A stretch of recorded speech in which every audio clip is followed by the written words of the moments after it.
Welcome to Legacy Lab, where sociology explains why your burger took 5 people to make and none of them know your name. Today's concept is division of labor, the idea that work in society is broken into specialized tasks. With different people doing different jobs instead of one person doing everything sounds efficient. Also, slightly chaotic. In early societies, one person might hunt, cook, make tools, and tell stories around the fire.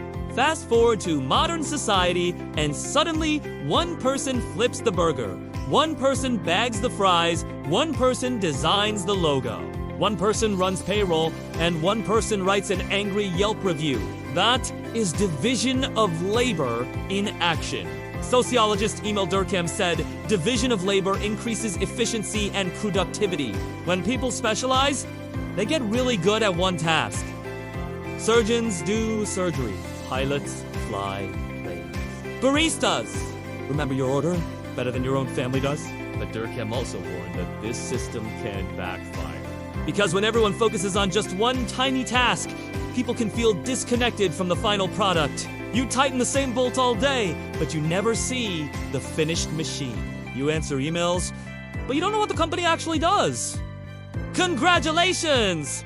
You have entered Alienation's waiting room. Let's look at real-world examples. In a factory, one worker cuts materials, another assembles parts, another inspects quality, another ships products. The system moves fast, but no single worker controls the whole process. In healthcare, doctors diagnose, nurses administer care, technicians run tests, administrators handle paperwork, and patients still Google their symptoms anyway. In content creation, one person writes, one edits, one designs, thumbnails, one handles analytics, and one person comments first within 3 seconds. Adam Smith famously used a pin factory to explain division of labor. One person alone could make maybe 20 pins a day. Split the tasks among workers, and suddenly they could make thousands. Capitalism saw that and said, "Yes! More of that." But here's the twist. Division of labor doesn't just organize work, it organizes status. Some roles get more pay, prestige, and power than others, even though the system collapses if any role disappears. Take a restaurant. The chef gets praise. The server gets tips. The dishwasher keeps the entire operation from turning into a health code violation. Guess who gets paid the least? Division of labor also shapes identity. When people ask, "What do you do?" they're really asking where you fit in the system.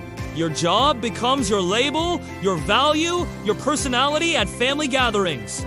So, division of labor makes society run smoother, faster, and more efficiently.